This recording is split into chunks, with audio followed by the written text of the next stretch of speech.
Hi, I'm Lou Ann Hunt, and welcome to the New Year's edition of Lynchburg 360. If you've ever stopped by the community market, you know it's filled with vendors selling all kinds of delicious food. And one of those vendors recently hit the big time when she won a Christmas baking challenge on the Food Network. Let's meet Tarsha Joyner, a real smart cookie who has her eyes set on bigger and better things in 2016. We are at the Lynchburg Community Market at Mrs. Joy's Absolutely Fabulous Treats booth. I'm here selling treats every weekend, usually cookies because that's what people want to have. Well, for our treats, what we sell are donuts, caramels, cookies, artisan cookies that are decorated, extravagantly decorated cookies, and cake pops and drop cookies, and whatever people ask for, that's what we do, and we do it beautifully. As a student at Lynchburg College, I was a graphic design student, and one of the projects we had to come up with was to brand an entire product line. And I knew I'd be more passionate about the project if it was a real product. So I came up with Mrs. Joy's Absolutely Fabulous Treats so that I could design packaging for different products. And I used the market as a test spot to test out the packaging design. We were all about testing the packaging, and I ended up getting an A+ in the project, and I won 2 Addy Awards off of the logo and the stationery that I did for the packaging.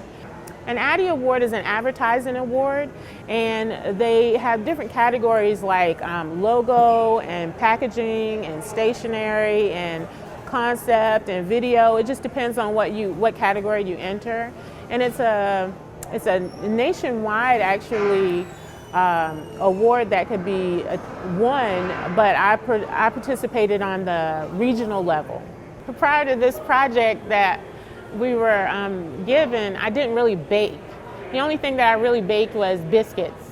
I knew how to bake biscuits like a champ, but that was about it. If I made a cake, it was an ordeal. And if I baked cookies, it was the slice and bake cookies out of the refrigerated section at the grocery store. So I've only been doing this since, I think it was, the project started probably, it was in this winter, it was in the fall semester of 2011. So that's when I started baking. Basically shortbread.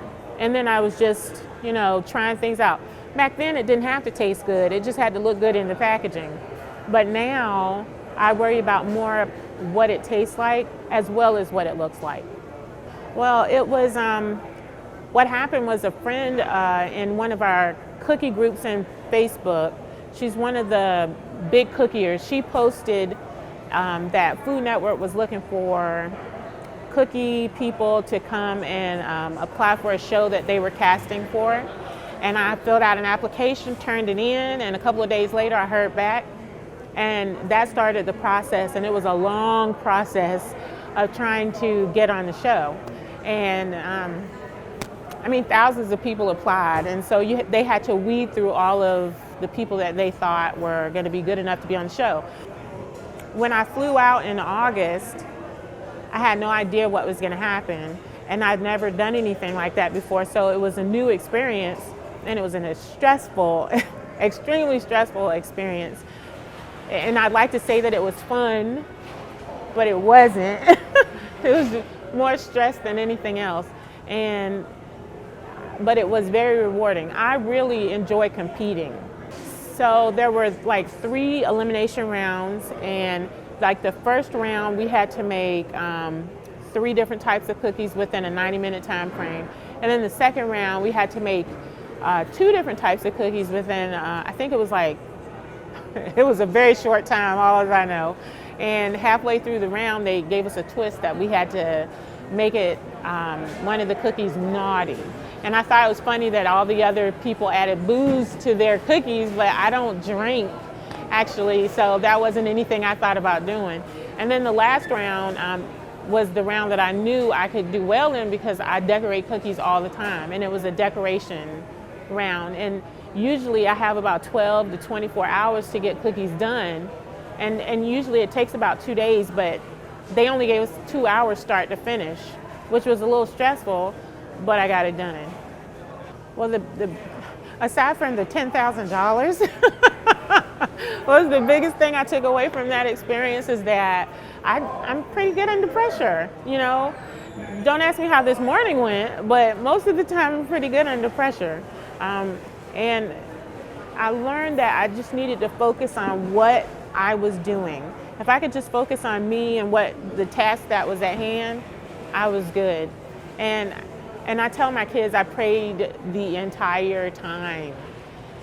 Prayer is everything. It really helped me through that whole situation. Every time I started to lose it, I would just make sure I kept praying and I was good to go. So right now we are in the process of opening a shop downtown Lynchburg on Commerce Street. Actually, at this moment, the address that I know is 1010 Commerce Street, but I'm sure it's going to change because we're splitting a building. And it's under construction and we're supposed to be moving in at the end of January. We'll still be coming to the market on the weekends because we want to make sure that we continue to service our customers that know us here and may not be ready to walk down the hill to our shop. But we'll still continue at the market, but we'll be opening a storefront where we'll be selling treats and we'll be serving breakfast. When I first got started at the market, it was a great learning experience because you learn that when your customers become your customers, they want what they want.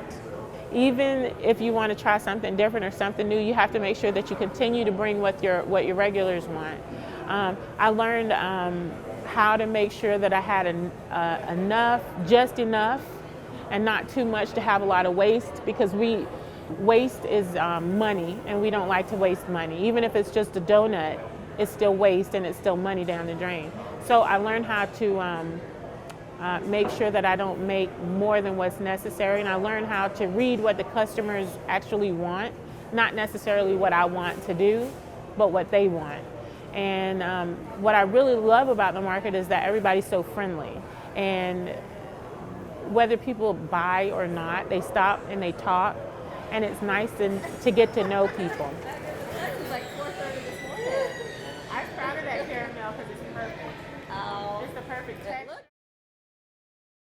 As Tarsha will tell you, sometimes the secret to being a great cook is a lot of trial and error, testing out different flavors and ingredients until you find the ones that work best. Now there's a new shop downtown that's designed specifically for that. So do yourself a favor and check out these flavors at 912 Main Street. I'm here with Christina Long. She is one of the owners. Christina, thanks for having us. What a beautiful shop you have. Thank you. How did all this come about? Well, we tend to vacation on the Chesapeake Bay shore, and there was a little shop there that was similar to this. And I'm actually going to be losing my job in March. It's going to be closing. So we decided, what could we bring from one of our favorite vacation spots to Lynchburg? And since we enjoy that shop so much, we just decided to open one up in Lynchburg. We figured it would be a great way for people to come in and interact, and just something new that Lynchburg has never had before. So tell us a little bit about the products you have here in the shop. Okay. On this wall we have our extra virgin olive oils, most of which are flavor infused. On this side we have our balsamic vinegars. We also have flavor infused sugar cane, as well as sea salts, and then an assortment of peppercorns and dipping spices on the back table. Everything is tasteable, so when someone comes in, they can use bread to taste. They can taste directly from the cup. We encourage people to mix items together, so that way they know exactly what they're getting when they pay for it and walk out of the shop and take it home and use it. This oils and the vinegars can be used in a lot of variety of ways. Correct, yes. We have several people who use, for instance, our chocolate balsamic. They will marinate their steaks in it. They'll use them on ice cream. And with the oils, you can use them as dressings, you can use them as marinades, and pretty much anything that you would use to cook a regular oil in, you can use one of the flavored ones. I had a recipe last week that called for brownies, and instead of putting vegetable oil in it, it called for the blood orange oil. So there you have, not only are you getting the benefits of the olive oil, but you're also adding a little bit of flavor to your item as well. And tell us a little bit about the salts that you have over here. Oh, the Himalayan sea salts? Mm-hmm. The beauty of the Himalayan sea salts is you can bathe in it, you can eat it, and you can breathe it. And it's as old as the earth. It's the most versatile thing I carry in the shop. The lamps actually help to clean the air because they deionize the air. So you get the benefits of that, as well as we have some spa products, so you can take a salt bath if you wish. And we do have some edible salt in the Himalayan as well. Can anybody use this, whether you're a gourmet cook or just your everyday cook? Yes, ma'am, you certainly can. We have some write-ups on the walls to help to give people some ideas, and we also have a cookbook that caters to cooking with the flavor-infused items. I have a recipe of the week that goes on Facebook as well as in the shop, so that anybody can come by and pick one up and just kind of dabble with whatever they've purchased already, or they can pick something up and just try new with that. We also have some suggestions for people of pairings, because a lot of people come in and they don't think they can mix the items together, but when we start saying this goes well with this and they realize they can do that, then they become like kids at Christmas. They're running from one side of the store to the other. If you get several little couples in here, they'll start interacting with each other and saying, well, did you try this? This was really good. So anybody can use any of the items. It's just a matter of taking what you normally would use and just adding a little bit of spice to it. Jason, you are part of this shop as well. Tell us some of the things that you do here. Well, one of the things I try to do is we get a lot of couples that come in and the guys come in and the guys don't seem as enthused until I start to describe some of the uses for marinating, grilling especially. Grilling is a thing that all guys like to do. I haven't found one yet that doesn't like to play with fire, and the dry goods are great for rubs. Mix and match the peppers and the salts and the sugars. The sugars bring in the sweet flavor, and we like to make sure that folks realize that. And the beauty of the shop is we encourage everybody to mix and match and try while they're here and know exactly what it is they want to leave here with to take home and do exactly the flavor that they want. We also use a lot of the oils and the balsamics for marinades, and they do a great job for that. We've had a lot of guys come in that are looking for a gift for their wife, their mother, somebody like that, and we've got a lot of options for that, because not only with the oils, vinegars, and the salts, we have all the hardware for doling it out. We have some really pretty olive wood products. The guys really seem to like that. The chess boards, the gaming boards, the utensils, and the grinders. That has worked out well. And the Olivella is a line of 100% olive oil skin products that is really great for gifting to wives, mothers, daughters, those types of things, and we use them ourselves, and we've been really, really pleased with them. And everything's all natural, so it's just a great option for somebody who's really focused for something like that. Well, we can find oils and vinegars in the grocery store. What's unique about what you have here? Well, our distributor has worked really closely with us, and we've been very pleased, got a lot of good information. We were surprised ourselves. We bring something to Lynchburg that comes from across the globe. The oils come from, depending on the season and the pressings, like this is mostly from Spain. What we have in the back that'll come out as this goes out is from Italy, because of the way the seasons change and the pressings change. It comes over here, and then they put the infusions in the US, and pretty much to order, so that as fresh as you can get this stuff on the shelf. They infuse it with whatever flavors that we choose, and then they ship it directly to us. It's not something that we can get, you know, we tried to get it around here and we couldn't. We had to go other places, so that's one of the biggest reasons we decided to bring it home. Well, being a part of the Lynchburg scene now, why did you choose downtown to put your shop? Well, we did some legwork before we decided where to go, and we came down here for about 2 weeks straight. We went to all the different restaurants, and we hadn't been downtown ourselves a lot in the last few years, and some friends of ours had told us you really need to get down there and take a look, and we've been really excited ever since, because we came down and we sat outside, we ate, we dined at all the different restaurants, all the different options. We really like our block because we've got a few other types of things that are along in the lines of what we do with the tasting and the gourmet side of things. And when we say gourmet, we don't want to run anybody off, because you can do any of your everyday cooking. You can use the vinegars for, I've made wings, I've used it for dips. It doesn't have to be quote unquote gourmet in anybody's mind. You don't have to change what you do. You just use this stuff to do what you normally do. But downtown has been really great. They've embraced us. It's just kind of a team effort down here, and we're just thrilled to be down here. Well, with all of the people moving in downtown, it's exciting to see. What are your hopes for the future with the shop? We see a lot of hope for the future. We've been really impressed with what the city has done down here. Having not spent a lot of time down here in the last few years, we did for months before we came down, and we were just absolutely impressed with all the growth. The people that are living down here, our neighbors upstairs, we've met so many people. It's really a community feel down here. We've really been excited since we moved in, and I was shocked at how many people are living downtown and shopping downtown, and just a real nice atmosphere. And you can walk around, you can get where you need to get. You don't have to do a lot of driving from store to store. Everything's right at your fingertips, and people are really taking advantage of it. And the people that we've met that live down here, they are just absolutely in love with it. They love the way they're living, and they love the fact that more and more people are coming down here and putting stuff that they can put to use at home at their fingertips. Sometimes life doesn't work out quite like you expect. Just ask Justin Rice and Chatham Monk, who were studying graphic design in college, but ended up in the clay business. Now their shop, Oxide Pottery, anchors one end of Main Street's business district.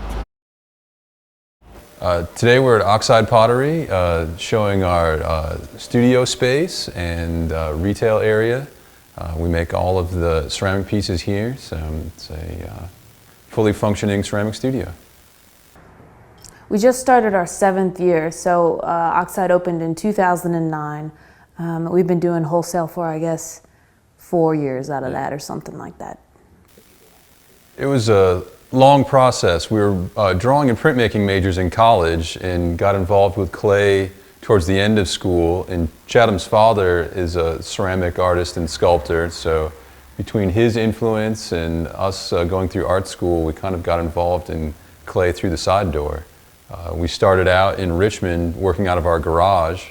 We were doing some regional shows, and with Chatham's father, Joe, we started talking about opening up the shop here in Lynchburg. He had bought this building at auction in 2003 and was renovating it slowly in the summers. We kind of came on board to help do the finished renovations and set it up for a studio.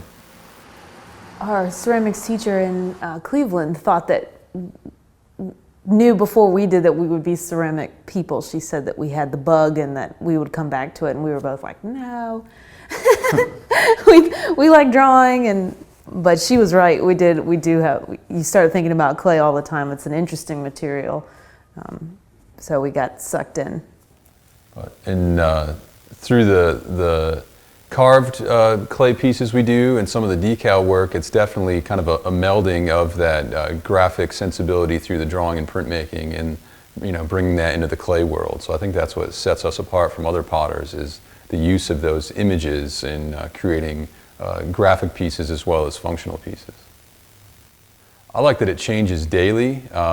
You can be working on one set of pieces that's fully functional, that's a table set ware, and as you're doing that, you're thinking about the next piece you're working on, and it could be totally different, more sculptural, more image-based driven. So clay is so receptive. It's just whatever idea you have and you can throw at it. It's able to handle all those different types of ways of working. I love food, so I like that it involves functionality, and you eat 3 times a day, and hopefully you have a relationship with the pottery that you use and enjoy it. And I like that. If something works well, I like that. So I'm getting ready to glaze some of the bisque ware pieces that have already been waxed, so I can dip them in the glaze, clean off the bottom, and put them back in the kiln for their last firing.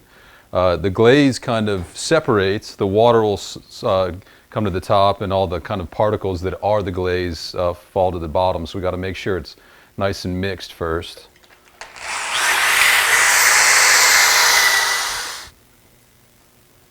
Then we use the tongs to hold it so we can get a good grip, and then we just dip in like that and out. And where the wax is, the glaze doesn't stick, and we just need to clean that off a little bit. Set that there.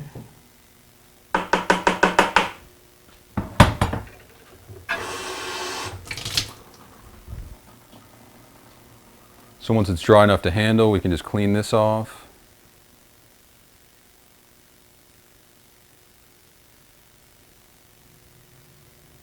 Then it's ready for the next stage, which goes back in the kiln for the glaze firing. And then here's a finished mug, which this amber glaze on the bottom is actually the same glaze that I just used. Once it's fired, the glaze makeup turns it that kind of glossy, transparent amber. And then this is just a second glaze dipped on the very top rim. But you have to let this kind of dry a little bit before we do that second layer. We can't compete with the prices of manufactured, big box stores, manufactured pottery that's slip cast, that's not handmade. Hopefully a piece that is handmade is better quality. It will last longer. All of our glazes are lead free, which is not something you can say for factory made pottery. A lot of those glazes have lead in them. Plus there's, to have a relationship with the handmade item, you know, someone touched it. It's got a character to it. So you build this relationship with your coffee mug, and you know, we've always thought about that and enjoyed that, and having this collection of handmade pieces from around the country. When we go to visit other potters, you know, we always try to take one piece with us. So there's a relationship you start to build with a handmade piece. You know, it's more intimate. You know, a factory-made cast thing that's, you know, the same. It's the same piece you could buy in Virginia is Missouri. You know, there's no character to it. It's just this almost like corporate entity piece that you're having this relationship with. So we're trying to promote that small made, small manufactured individual piece. It's a lot of hard work. It's physical. We stand up all day. We're moving boxes of clay, which are 50 pounds. So that takes a lot out of you. I think that's a hard part of it. Even a day when you're not making pieces on the wheel, you're either mixing clay or glaze, wedging clay. There's all sorts of demanding activities that kind of go into the process that are just behind the scenes, something you don't think about when you're going to, you know, drink your coffee or soup in the morning, and like what that piece went through, that change. So there's a lot that adds up to it, and staying ahead of that curve to make sure you always have clay readily available to make the next set, you know, or enough glaze mixed up so when you're going to glaze it and it's got to be out in 2 days, you've got the materials there. So it's a constant schedule adjusting to make sure you're staying ahead of the process. Yeah, and timing too. Getting so much of it is doing something at the right time in the lifespan of the piece. So we're here at night, sometimes we're here on the weekend, sometimes just trying to cover up something or uncover something or wash a pot, or yeah, just try to keep things moving down the line all the time. We love clay, we love making pieces. We would hope that everyone enjoys that love just as much as we do. We enjoy being part of the downtown community and the growth that's happened downtown. We like the small business culture of the downtown area. Each year, you know, we continue to make more pieces. I think people find us more and more. We try to keep everything fresh and new. So, you know, we're getting a glaze load out every week. So there's always new pieces going out. You know, we have lots of return customers and always new people coming in. Yeah, so I credit that to us trying to keep it fresh and the advancements being made in downtown. You know, so the reception stays good, I think. Good, yeah. That's it for this edition of Lynchburg 360. Here's hoping your 2016 is off to a great start. And don't forget to take some time this year to sit back and enjoy the view.